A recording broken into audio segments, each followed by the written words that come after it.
Welcome back, Smite folks. We're here with the SEL. It's the last game of the day. SoaR Gaming and Obey Alliance. Yay, we got it. We figured it out.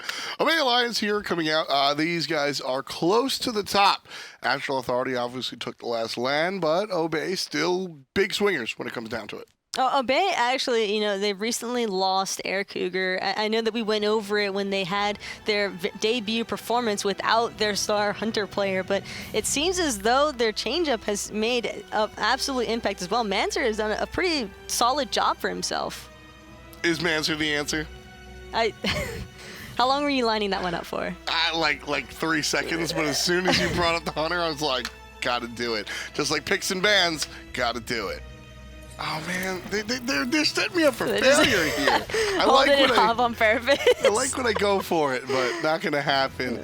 Obey have the first pick and the first ban. We'll see which direction they opt to go in. Normally, when they ban out first, they're looking for more of these meta bans. Obey Alliance are very much a team that really like to observe what's going on and just sort of stick to it, and so they're gonna get rid of the Chronos. I think that's a solid selection. Just eliminate a fairly strong hunter right now. Take it away from Zachsy. You don't want to worry about it. And we know that Obey trusts their hunter most definitely. Like he's not going to have any issues with what he tends to opt for. So I think that they'll be fairly safe with that. And I also really like the hi-rez band coming out from SoaR Gaming. I mean, this guy is just really strong. He's very, very naturally tanky, 16% and 8% for physical and magical damage reduction, just innately built into the kit without thinking about items at all. And plus Susano, it's very standard bans, I would say, so far from both of these teams. I think that you can kind of expect the Susano to be eliminated from the table, even if it's not, somebody like Myflin up for it or anything like that, or just Obey not wanting to deal with the other team trying to play out this god. And finally, it'll be the Zeus. Yeah, that's a different ban. Delta Beam's really strong when it comes to the Zeus, so we do see that ban come out. It's not a standard ban though. Why do you think the Z-man's out? I think that it's a smart choice to eliminate strong AoE controlling gods such as Zeus. We saw what Cloud was able to do in that last set, and I think that it's a point proven because Zeus just has so much area control in those narrow jungle passageways that it's a very smart selection, and if you can pick a frontline to compensate for it as well and protect that Zeus, you can pretty much do whatever you want with him. Interesting. Most of the time, I kind of expect to see the Bellona ban in place of where the Zeus is, so that means Obey Alliance get that first selection, Bellona, who's so powerful. We've got over why. Her sustain is pretty nuts when it comes down to the death toll interaction with the cleave basic attacks, but she also just brings a lot when it comes to the ultimate and some of the other elements of her kit. There's no way it's a Freya. No. There's no way it could possibly be the Freya. I would be thoroughly shocked if that was actually a Freya choice, and it will be the Soul locked in instead for SoaR Gaming. Soul is a mage. I mean, she used to be a carry. She's been prioritized as a mage as of late since a little bit of a rework to her kit, and right. I think that it's been a solid choice for her. She's really strong in those objective team fights especially. Yeah, she can absolutely shred towers and objectives as well. Those basics, what is it, 25% extra damage when she's all hot and crazy, so big points there for the mage. And she has been rising in the ranks, and the Soul, or excuse me, the Freya, I would still be surprised, but I wouldn't think it's crazy unless it's that early in the draft. If you threw me a 5th pick Freya, I'd be like, all right, I see what you're doing, but not going to take the bait just yet. Soul and Raven, the selection. Raven likely to be found in the jungle, combined with Sunder. He winds up being very, very high pressure, but also high pressure early game, which is what we're talking about. Awilix comes through in the clutch. And Awilix is a god that Myflin loves through and through. He is excellent on her as well. And so I think that's a very strong selection already. Between the Bellona and Awilix alone, there is so much early game pressure from Obey Alliance that SoaR Gaming, even with the Raven and the Soul, who also have a pretty solid clear, they're definitely going to need to be careful. The Hou Yi powerful as always, and that'll be Mancer's selection right there for Obey Alliance. Along Shen looks to be the selection here for SoaR Gaming to pair up with that Ravana, two tanky players on the right side of the map, whether it be long lane, short. Oh, well, no, we're going to go back to the Sun Wukong, but either way, my point still stands. It's the idea that we've got two tanky characters there in the short lane, the solo, and of course the jungle as well, and combining can be problematic. I'm a little bit curious to see what direction SoaR decide to go in with the rest of their draft, considering that they already have a little bit of presence from the Sol and Ravana. And I like some Wukong, not necessarily because of how his laning phase goes, but he can provide such a disorientation in team fights. It can be incredibly difficult to work around him. In the last set especially, I think that was an excellent example by Wolves. His team wasn't winning in the engagements really at all, but he was still able to be top of the player damage charts once the team fights were breaking out, and it was just a complete nuisance for locking them down. And it does appear as though SoaR Gaming is actually going to be the one running the Bellona, Awilix, Hu Yi, and Obey with the Sol, Ravana, and some Wukong. This makes a little bit more sense to me now. We see the specific bans coming out, and now everything seems to come together. The mid lane focus of the Habwa and the Vulcan bans, okay, sweet. Okay, so SoaR Gaming, their mid lane are going to be KeegsMate. He likes basically all the gods that Obey had just banned out. So I'm curious to see where they go. Of course, SoaR has one more ban. It'll be Terra. Obey Alliance will now select. Oh, okay, so it's Delta Marine on the Sol. Yeah. Yeah. It all comes together just a little bit. And yeah, I would definitely agree with you. That makes a lot of sense, especially considering how much Zachsy loves that Hu Yi. And I mean, if you want to provide, if you know that you're going to be selecting your hunter in the first 3 picks, you might as well eliminate a hunter in the initial 2 bans. Well, Bay Alliance are going to lock in the Khepri, so the support player will go ahead and be able to resurrect, and that's always a strong selection. SoaR Gaming, 2 more choices as their option is now to round out their team. Bellona, solo, Awilix, jungle, Yi, hunter, Sobek, support. No real wiggle room right there. A little bit of ambiguity if you want to get really intense, but at the end of the day, not quite. Mid lane selection for KeegsMate will be the Janus. Love this guy. Always a fan of Janus. I just never disliked the idea of walking through a wall. Never dislike the idea of walking through a wall, and neither does the rest of your team, considering that you can walk through plenty of walls, whether you want to start the team fight or get out of one. Yeah. So I think that the Janus, considering that the rest of SoaR's draft is already so pressure-oriented, is a very smart selection, because now they're going to have that, okay, never mind, we don't want to actually do this factor. So the players have been baiting us all day with these hovers, and then, oh, you're not going to do that, and then they don't. Now, the Chronos was one of those where I sat here going, oh, you're not going to do that. But then they did. Chronos has not seen a lot of play since its change. I'm very happy to see it. We're going to see it right about now. God. I'm going to get it. I got it once. You know what happened? It's like when you're sitting at the what's it called? The red light, and you just know it's going to come, and you try to make it happen, but it doesn't. I got it once. I think it was 2 days ago on Saturday where I got it. I said, we're gonna do it. You know now. The trick to that? It looks so sick. You wait until the light's already turned green, because that's what Maddie does. He waits until the light has already turned green, and then he says now. And then he's like, I did it. No. I did it. No, that's exactly his strat. That doesn't I wish count. I was kidding. That doesn't count. But he still feels accomplished, and I guess that's all goodness. that really matters. And Girdle pop already for Jelly. It looks like they are taking that popular strategy that we're accustomed to seeing in the dual lane and looking for that same clear in the mid. Yeah. I still don't buy the Maddie strat. I'm not going to... I wish I was kidding. Oh, I really do. Oh, well. We'll have to see how it works out. Mancer on the Chronos. This character has had his Fatalis taken away. It's interesting. I feel like on the Sol, you need the item. You need an extra item. You need 7 items on Sol if you want to make her really work out in that Hunter role, Fatalis being number 7. So she gets sort of left in that mid lane. Chronos, however, I think you can fit the Fatalis in the kit. You think you can fit? I would say that Sol fits Fatalis in the kit more easily than a Chronos right now. Really? Really. Why? Really. Because Chronos is just so easily killable at the start of the game. And sure. Speaking of which, that could have been a bit of a tricky situation for Obey. Able to get out of danger there is Dwurst with the transformations. But yeah, the big issue that I have with Chronos going into the Fatalis route is since he doesn't have it in his kit anymore, we're aware of that, but he gets so much damage still.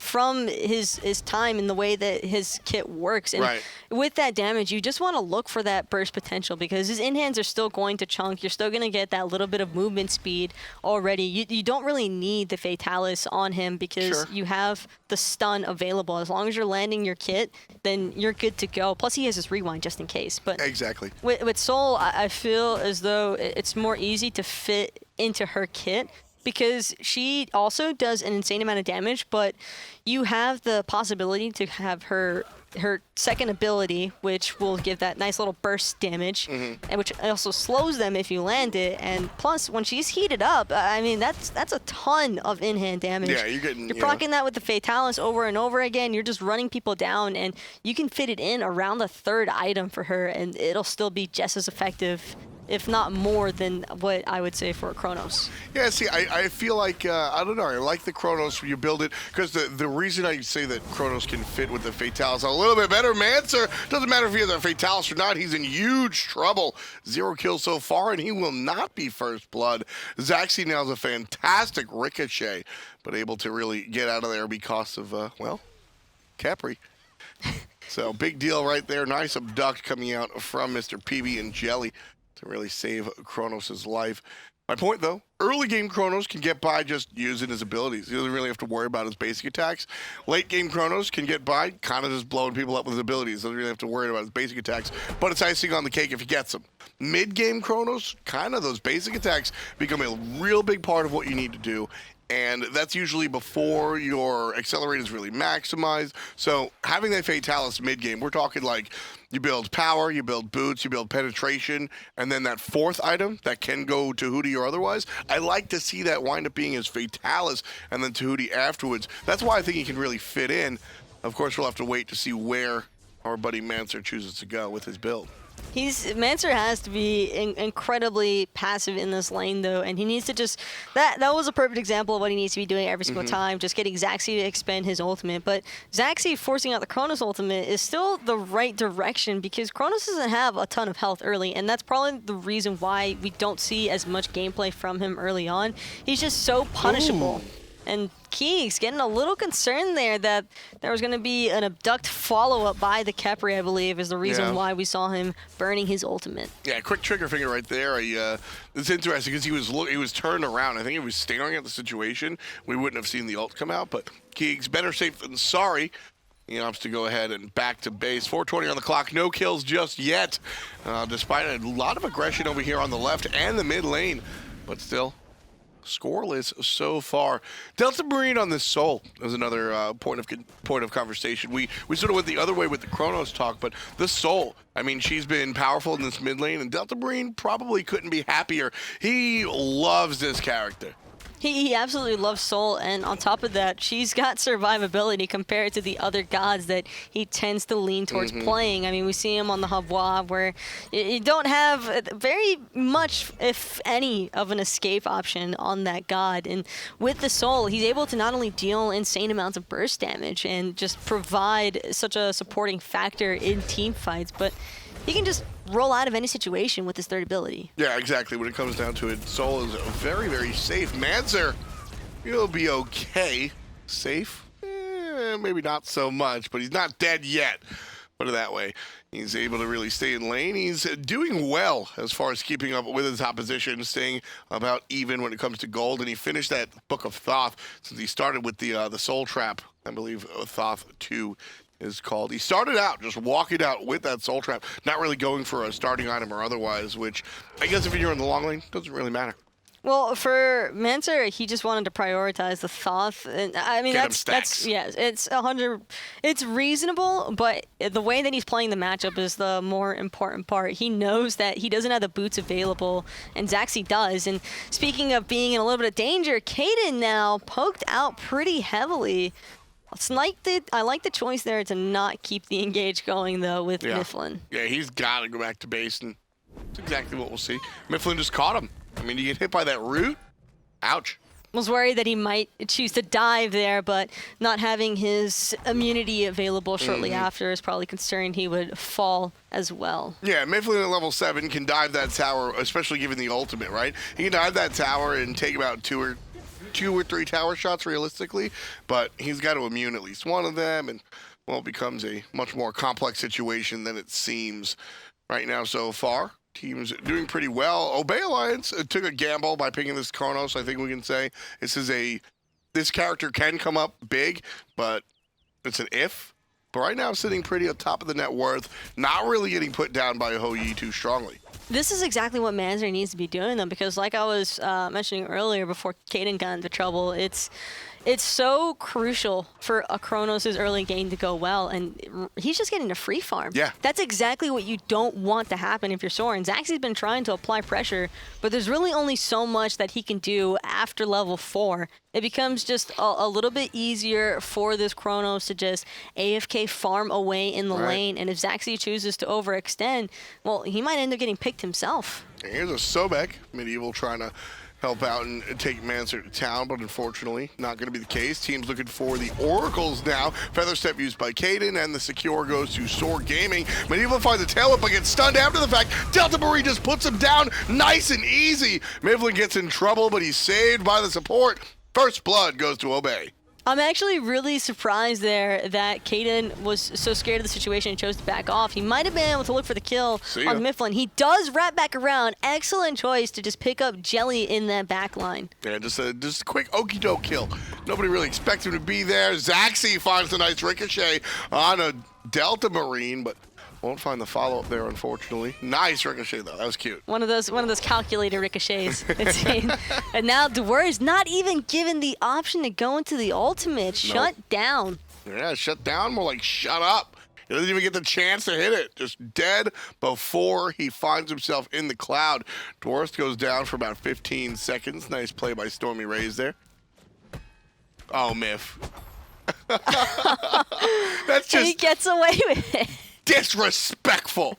That's hitting him with the disrespeckies right there. He doesn't know. He doesn't know.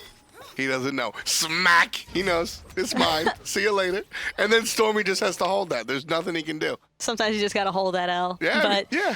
I mean, Bellona with that blue buff, he'll probably still be okay in that lane. Yeah. It's more of like a minor nuisance, if anything, dealing with the Sun Wukong. But well, realistically, it stops his aggression options. Sun Wukong is sort of the king of poke, and Bellona, without that blue buff, will still be able to clear the wave and live fine, but he can't go above and beyond. Yeah, to a certain extent, it does prevent him, at least from chasing him into the tower, I would say. Yeah. So it's a little bit of safety there for our Dwurst, who actually did just suffer a death. So, you know, all the little things, right? All the small things, perhaps. And both teams, I would say the first few minutes, tons of aggression in like mid and duo, but now things have seemed to settle down just a little bit after Obey Alliance caught the unfavorable end of that mini Gold Fury skirmish. It does seem as though they're being a little bit more cognizant of the Awilix and just how much burst potential that Feather Step actually has. Yeah, they had to be careful, and they were careful to their you know, good for them. They were careful. He just surprised them. He showed up behind enemy lines and, oops, Feather Step. Nice grab there. Jelly's going to get knocked up a second time. There's the follow-up Feather Step. Big shot at the KeegsMate, but he needed to take a step or two backwards in order to find the damage for the kill. Look at the fancy footwork coming out from the Janus player, making use of multiple portals. Not going to find it. Just a little mistiming on that Janus, on that second ability for the Janus. It just so unfortunate that Keeks was unable to find the unstable vortex off the Awilix pool. Yeah, like I said, I love the pathing. Watching him go through the ultimate and the secondary portal, but the unstable vortex is not the easiest ability to really line up, so not able to find it. Finds the objective, however. Oracles go the way of SoaR Gaming. All the while, StormyRays just pounding on the tower.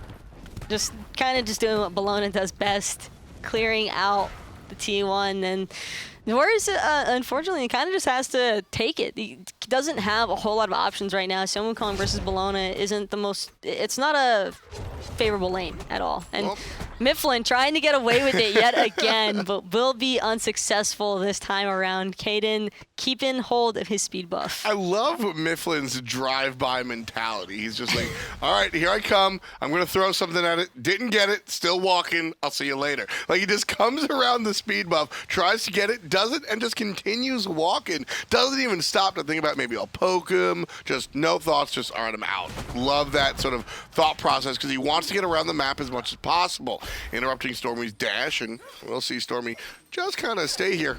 I don't think the Ravana wants to fight.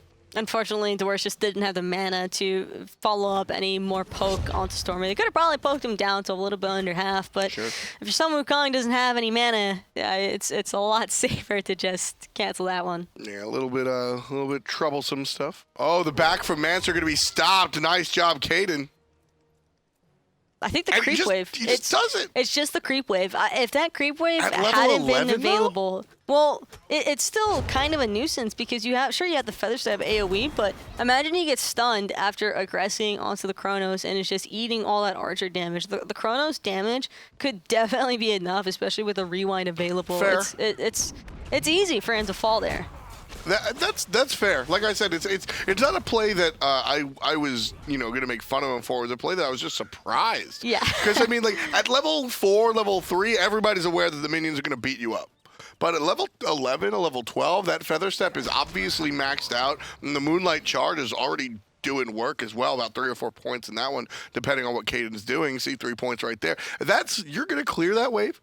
You're going to smack him in the butt. Better safe than sorry, you're right. I mean, Kaeydan sort of seeing the future, getting stunned and getting beat up by a bunch of archers isn't a fun deal. So, smart plays to keep it disciplined for Kaeydan as he's 1-0-1.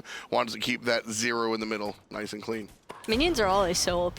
I feel as though like it doesn't matter what stage in the game it is, they're just always a win factor for whoever has them on their side. Yeah, I mean, you always got to be careful. Always got to be careful. At some point, though, you're just like, oh, there's the wave. Yeah. You just smack them down. I say that, but we've watched minions win games of Smite here before at the top level. And the fire minions just walking in all of a sudden. Oh, those are different though. those guys are way different. Like they're like level 1 archer clear insane kind of win factor. And Jelly going for the abduct. I like the sprint from Medieval. He knows that all he needs to do is get a knockout, but unfortunately picks the wrong direction for the pluck. And now with his damage dashed down, Jelly's is back up, and the damage is out. It's good to go. Jelly could be falling here. Really good play by Zachsy, however, getting the stun and the ultimate to slow down everybody and really stop the onslaught. SoaR Gaming in a bad spot. They had a fantastic look, but a missed knockup coming out from the Awilix, a missed pluck, and a missed knockup coming up from Sobek. Just a lot of missed abilities, which, I mean, that's Smite. You're not going to hit your stuff all the time. That was SoaR Gaming's team fight to win. They missed 3 abilities, and because of that, completely the other direction. Obey Alliance would have gotten at least 2 kills if Zachsy doesn't do what he does there. Everybody on SoaR needs to buy Zachsy's in tonight. That ultimate and the ricochet stun is why they got out of that left lane. Very solid disengage by the Hunter player, and he definitely prevented his team from being punished pretty heavily there. Most importantly, Medieval, because when you Sobek plug into a team and you know the rotation's coming through, you're literally, you're further up the lane than what you want it to be. Yep. And so that's already troublesome. And then on top of that, you just don't have an escape for the rest of those members that are rotating onto you. Yeah, and listen, buying dinner for Zachsy, it's easy. He does the MLC diet. All he does is eat hot dogs and chicken fingers. It's very simple. So team, go buy him some dinner. Right side, somebody else is eating, however. Dwurst half HP. Kaeydan still playing it very safe. Stormy, on the other hand, just still battling it out. Stormy's just, he's the classic solo laner that's just farming damage from being the warrior, and that's what Bellona's best at. But could be biting off a little bit more than he could chew, and now the tides are turning. Dwurst is looking to go in, but Decoy just a little bit short of nailing as much damage as he would have wanted. So Stormy will be safe underneath his tower. Yeah, Kaeydan showed up and decided to help out just a little bit. I would like to see a little bit more aggression on that Awilix there, actually. Myflin was full HP, but I think that they were concerned about the Janus having his ultimate available, possibly, because if the Janus ults over, I mean, you never know who's going to be following behind him. Big point. There are a couple of characters in the game that completely change the way you play. Neith and Nuwa shorten your HP bar. Every engagement you go in, you have to realize that you might just die sooner than later because they have a global ultimate that can just kill you. With the Janus, you always have to be aware that you're never really fighting 2-on-2 or 3-on-2. There is always the possibility that somebody else is showing up, not just with one person. And Portal Demon was the sights for SoaR Gaming. Unfortunately, though, now it's Delta Marine in that mid lane. Forced into the Khepri ultimate is Jelly, and now trying to find the counter engage. Sprint will be good, though, from Medieval, and everybody's just going to be able to disengage pretty safely. Yeah, that was interesting because that wasn't a drop by SoaR like I've been kind of chastising them for. That was just, I mean, players just kept walking in and they had their sights on a low player, and then all of a sudden there's a full health support in front of the Sobek, and he, oops, got the wrong guy. My bad. Zachsy now getting chased out by the Chronos.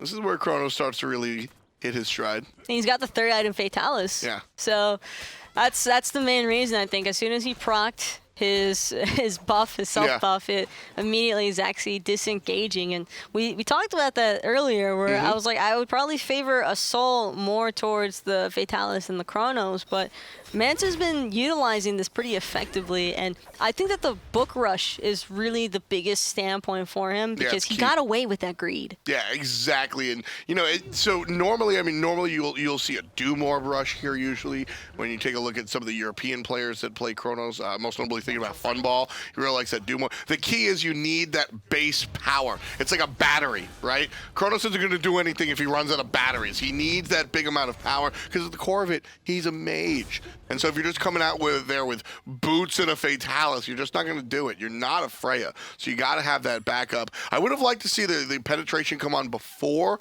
the Fatalis, but keep in mind, Fatalis does have 10 flat, so there is a little bit of thought process there. So, but either way, right now is where Chronos is starting to like wake up. You know, he's got one arm out of the grave, and he's pulling himself out. Soon he's going to be eating brains. And right now it looks like SoaR is eating jelly as he's getting absolutely destroyed, but he is safe, but only for a moment. Kaeydan able to find the last tick of damage.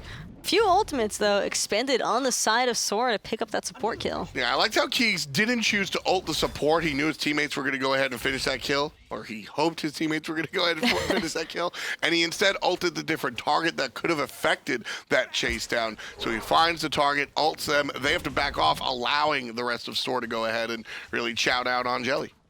And unfortunately for Jelly, he's just too big of a hitbox to really escape. There's so much focus that can easily be placed onto a Khepri, especially with this Awilix Sobek combination. I imagine that that's what SoaR are going to be prioritizing, is just trying to pick him off, because whether they kill Jelly or not, as long as they force him into his ultimate, if it's on himself or even somebody else on their team, that's 100% a win. It prevents so much aggression from Obey. And usually, I mean, if he's low enough to have to ult himself, he's not coming back to the team fight. So he's sort of de facto dead, right? We always talk about those half kills that don't make it to the player damage charts. That's or rather the slash lines. That's the one that's going to be important. pbnjellly, you know, it's kind of walking into damage here, but not going to really find any consequence for it. Zachsy just trying to maintain pressure, keeping out the vision, and Jelly's going to get knocked up, actually. Pull from Medieval, pulled better from the Awilix, and that's the combo. Ladies and gentlemen, Zachsy gets credit for the kill. And an early beads by Mancer, trying to ensure that he doesn't get rooted down in that feather step worried the team was chasing. But the rest of SoaR had their eyes onto Delta Marine, just completely ran him down. I like the Aegis came as soon, right before he was getting hit by the ultimate out of Sobek. Really nice stuff, but unfortunately still winds up dying. Here's SoaR Gaming, right now up by 1,000 gold. The girdle and the ultimates are popped. And because of the push out of Jelly and Delta Marine, they were able to open up the Gold Fury and find a 3,000 gold lead. Zachsy is mostly just dropping his ultimate there for that safety blanket of secure. You never really know if the Chronos is trying to lurk around, but I like this choice by SoaR to immediately have 2 members go to that portal demon, because not only does it ensure that Obey isn't immediately on the portal after losing Gold Fury, but I mean, if they can take it, they can take it. Exactly. And with 2 members, they get chased off of it, and Stormy actually might get in trouble for this. Girdle's popped by the guys on Obey Alliance. There's that Fire Giant getting woken up one more time.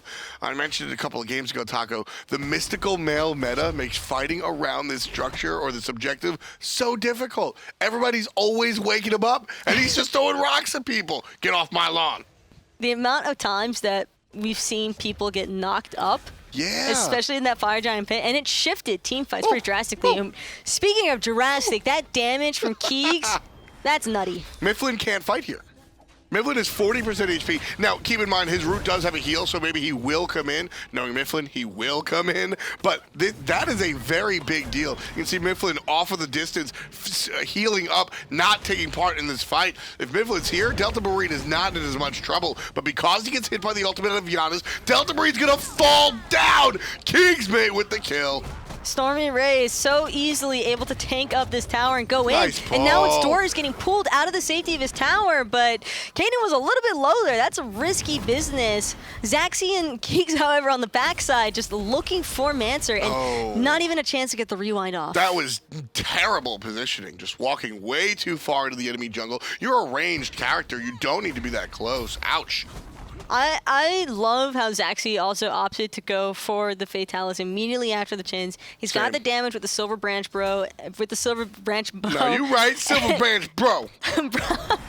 Against Mage ADCs, baby, but he's doing an excellent job with his positioning. Zachsy, normally somebody who I think gets picked off more often than not for over-aggressing. He recognized early on that there was nothing he could do about the Chronos and just let him be. Well, that's also one of the nice things that Zachsy also benefited from here is that Obey Alliance having the Chronos on their side as Stormy gets surrounded, he'll walk away. Kaeydan, however, might be in trouble, jumps over the wall, being chased out by Dwurst, but likely to fall back.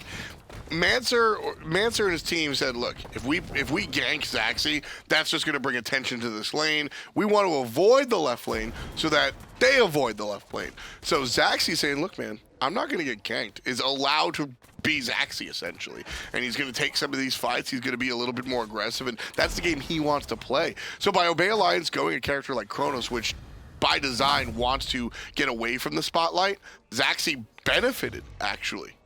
And I would say that typically you'd be very concerned about a Chronos getting so much free farm, but Mancer hasn't really been able to have that much of an impact, and it's 23 minutes in, his player damage is sitting kind of low, and I think that that's just been excellent target focus by SoaR, because they haven't really been looking at the Chronos, but they've been shutting down other members of Obey to prevent the Chronos from really doing anything. Yeah, oh wow, the stun completely off the mark, and Keegs is able to find safety underneath his tower after the ultimate. Here comes aggression some more from the right side. He gets gripped up by the Hug Bug. Trouble for Stormy, however. He's half HP. Nice shot at a Delta Marine. And yeah, I would have liked to see that. See, that's the damage. And I think that Chronos probably could have been a little bit more effective maybe 3-4 minutes ago. But now, better late than never. Here he is showing up. Nice ult from Zachsy to keep Obey off the tower, but it's only going to happen once, and there are still minions alive to send them forward. Keeps Obey off the tower, but Keegs with that chunk to Delta Marine. Girdle has been popped. SoaR are looking to go in underneath their tower, but Dwurst is up in the ultimate just in time, and SoaR's hanging out pretty low, but it'll be Jelly that actually falls, trying to get that abduct off. Kaeydan and Stormy are low in the back, but Zachsy brings one even lower. Ultimate not going to be used in time. Mancer falls down. KeegsMate with a nice heads-up play. That was an instant reaction from Keegs to find the kill out of the Chronos. He's going to get over-aggressive and trade his life. I don't know what that one was about, but I liked the play before. The play before it was definitely the more noticeable, and I think that's the one I want to pay attention to, rather than what Stormy and Keegs just teamed up to do there. But Kaeydan now looking to aggress and go in. He might be able to pick up Dwurst here, and he does. Yeah, just one. Medieval going to miss the plug, so unfortunately not going to be able to follow up here. 25.5 on the clock. 10 kills on the kill column for SoaR Gaming. They're up to 7 kills. That's a huge amount. but they're only up about 2,000 gold.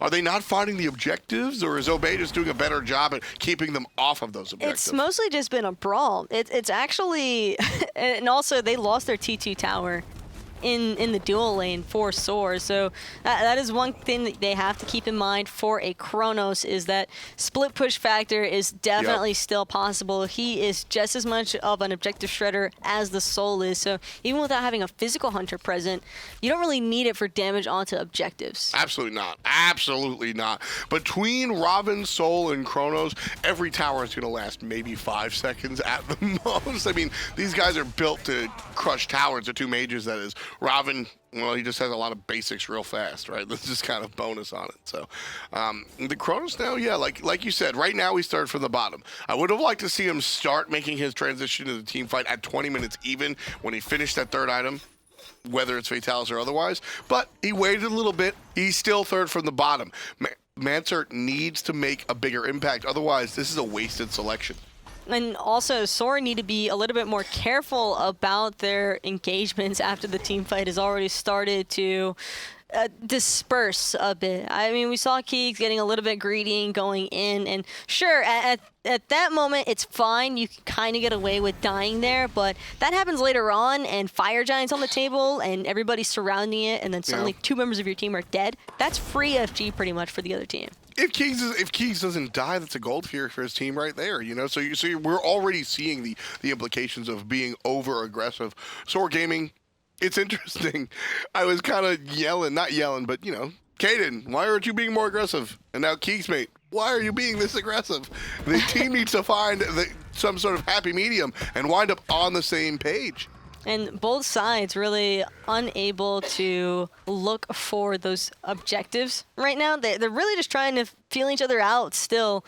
They've been playing fairly aggressive. They had that little lull in time where they were not really trying to go in all the way, but now that it's back to just that 0 to 100 moment, whoever finds the next pick, I think, is going to be the one to definitely pick up the objective. And as I'm saying that, Mancer's actually trying to solo this Gold Fury by himself. Yeah, Chronos is going to have trouble finding the solo Gold Fury kill. Zachsy shows up, and that's ultimately what takes Chronos off of it. But, I mean, so Chronos does have a little bit of healing in his kit, but it's a little rough. It's not exactly a hunter with Devo Ghost, put it that way. So it's going to be one of the more problematic. Myflin gets tossed up and pulled down right into the hole from KeegsMate. Nice little combination coming out from SoaR, but no follow-up, really. He gets plucked, he gets pulled, he gets portaled, and nobody hits him after the portal. I don't think anybody wants to hit him when he has that thorns popped. It's just too dangerous for the team to lower their HP trying to aggress that Raven. And now both sides still able to contest this portal demon. Having that active down, though, on the side of Myflin is going to make things pretty dangerous. And his ult. Jelly, though, forcing the beads by Keegs. That's very smart. And Girdle pop both sides. Stormy's looking to go in. The Hui ultimate has been dropped, and it's Jelly who's being the focus again by SoaR. Keegs playing it relatively safe this time around. Over the wall, tossing the unstable vortexes. Still can't find a target, however. Keegs now in trouble. Finds a portal through the wall himself and avoids a stun out of Chronos. Myflin still on the chase. And he finds KeegsMate with the long range, but it's not enough to kill. Keegs will be safe out of the tier 2. Now continuing the fight over on the right side of the map. Dwurst finds the stun. The portal demon goes down. It's all Obeys. And Mancer actually finding the kill onto Medieval. Myflin yet again chasing down Zachsy. SoaR is there to try and provide a little bit of support, but he doesn't have the health for it necessarily. But Dwurst might have just walked into the wrong neighborhood using that 72 transformations. Has no escape right now, but Keegs off the mark with the unstable vortex. Oh, he can't hit anything, but he's aiming for the Fire Giant. KeegsMate still not going to be able to confirm the Fire Giant with the ultimate. Damage out of Delta Marine. Left side, trouble for the Hunter. Mancer goes down. StormyRays gets credit. The other 4 have a Fire Giant bump. KeegsMate, he's going to get hit by the Jingu Bang. The Dwurst gets the kill. Kaeydan going to fall as well, or he'll jump over the wall. There's another jump to follow up, and the solo later cannot catch up. Kaeydan safe for the moment. Still trying to find an exit, but Dwurst finds Stormy. Zachsy might have just cost himself his life, but it does seem as though his peel was strong enough. He was able to get Kaeydan out of that sticky situation. Nice. So unfortunate, though, for SoaR. I don't know if you noticed, but that unstable vortex, had it come just half a second later, and that fire giant was going to be a steal. Oh, yeah, yeah. The ultimate just almost barely takes it. And Dwurst, oh, man, just KeegsMate. Rough stuff, because you can see he's top of the player damage, so it's not like he's terrible at this character, right? But Dwurst comes through in the Tiger Stun and completely threads the needle of where the unstable is going, and then he misses a follow-up unstable, and then he misses the third unstable, and Dwurst is just literally running a circle around this poor Janus player, and then Janus just launches the ult, and like you said, half a second too early. Just, what did you say the other day? A series of unfortunate events. Yes. That's kind of that sequence that we just saw out of Keegs Janus. I would say this game was in SoaR's favor up until that last engagement. They just spent a little bit too much time not really committing underneath that portal demon, and you can't choose to be hesitant against a Chronos or a Soul. Even though Mancer doesn't have a whole lot of player damage to his name still, the little bit of damage that he has done has been consistently impactful because it's going entirely onto the carries. Yeah, exactly. You know, we used to, I always mention relative or real damage, right? You see the solo laners and the Vulcans, and okay, you got some fake damage. But I mean, all of his damage has, like you said, had an impact in the game. It's going on the right targets and it's doing things at the right times. SoaR Gaming, they get pushed out of the portal demon, and then Dwurst comes forward, and you said it. They were like, "Oh man, Dwurst is in the wrong neighborhood." No, it was SoaR that was in the wrong neighborhood. They were on their front porch when they should have been at the fire giant, but nothing really was zoning them. It was Dwurst was zoning them not by way of keeping them crowd controlled, but by being a tasty kill target. Instead, he killed Stormy and their mid laner. Ouch.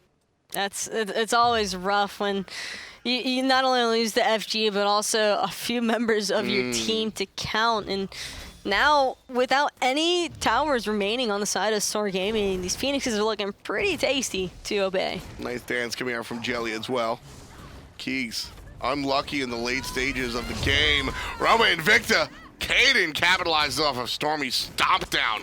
Mancer's not going to be able to split push that mid lane Phoenix. Nice knockup, enabling Kaeydan to find a grab and Zachsy to find a kill. pbnjellly is number 2 on the menu. Now continuing, Zachsy drops the Suns, mainly for the slow, not the damage. Dwurst being chased by the jungler. Everybody else headed into the jungle to chase down Myflin. He'll be safe, and Dwurst won't be a target anymore. That was best case scenario for That was for great SoaR. defensive stop. Every single time. Mancer with the overcommit into that mid lane Phoenix, thought that he could just quickly shred it down because he's Chronos. And to be fair, Chronos is excellent at shredding Phoenixes in that scenario, but they just were expecting it on the side of SoaR. They had their carries in the mid lane available and ready to take him out. Did he have minions? I feel like he went in there without I don't believe his minions were already there. He was just trying to secure that mid Phoenix really quick and then ultimate out. If the Chronos has minions there to break the backdoor protections, I think he gets that Phoenix. But he tries to rush it. He goes a little bit too soon. And because of that, everything goes awry for Obey Alliance. One of the tougher spots that they've been in so far. They still lead by about 4,000, but Fire Giant is basically gone. They're going to be up about 40 seconds. SoaR's going to be able to go ahead and be in position. Taco, this is a reset. The game is completely even. It might look completely even on paper, but my primary concern is, sure, you've got the wombo combo situation with the Awilix and Sobek, but this is still around that stage where Awilix isn't as effective as she once was. And at the start, Feather Step, completely devastating. Now, it kind of difficult to find the primary target. You're looking mostly at the Soul or the Chronos, but when you have a frontline like Ravana, Wukong, and Khepri to try and get through for that priority pick, it just becomes incredibly difficult. Feather Step is also one of these abilities that, now, it does give you immunity frames, but you know where you're going to land. It's like a special delivery Merc late game where it winds up being just as much of a liability as it is an offensive ability. The opponent can just capitalize off of, okay, he's going to Feather Step. As soon as the animation's done, we'll just blow him up. So really got to be careful to Feather Step on your end of the battlefield. Make making sure to make use of the Sobek and your own pull. Stormy's going right in, setting up the 50 protections, and around the bend comes the Sobek. KeegsMate with the big burst from the girdle, trying to aim his shot. Khepri is going to be popped, and he goes around Mancer. He misses the unstable. Now KeegsMate being chased down by Dwurst off screen. 2 for Delta Marine, 1 for Dwurst, and that's going to be 2 players remaining for SoaR Gaming. Zachsy, he once was alive. The Aegis is going to help him out for the moment. He'll jump over and meet his Sobek. Both players will back to base, but SoaR Gaming, they win the team fight, or excuse me, Obey Alliance win the team fight, and they're not even going for the Fire Giant Taco. They're just going straight for the win. 40+ seconds on 3 players in SoaR Unis. And they have the composition that could secure this Fire Giant if they're able to find it. They have the Chronos, they have the Soul, and it looks like that's their entire intention. Yeah. Immediately, Look at Zachsy taking one out. Chop. But I don't think it's not enough. No. There's too much damage already going on to that Titan, and because of that, Obey Alliance with a nice little comeback there. I mean, that was really in SoaR's favor up until that Portal Demon fight. It was an excellent turnaround by them. Yeah, just chowing down, man. I mean, that was, they knew exactly their powers and what they needed to do. It's interesting. We put so much of a spectacle on the Chronos, and all he had to do was kill the Phoenix and the Titan. That's all his job wound up being at the end of the day. And he didn't not need die. to bring the player damage. I mean, he died quite a few times, but he didn't die in lane. After being so greedy and rushing a Book of Thought, typically you anticipate a player like that to just get completely focused out, but I think that Obey, you brought it up, they made the right choice. They didn't hang out in that dual lane. That caused SoaR to not really want to spend too much time there either, and because of that, free farm Chronos is certainly the way to go, because you're going to free farm objectives. Zachsy's style, Zachsy wants to be left alone, so you're able to pick that character Chronos, and Zachsy's sitting there, please don't come to my lane, and Obey's like, okay, we'll just leave our Chronos alone. He doesn't wind up killing the players, but he winds up killing the Titan. Chronos does a great job.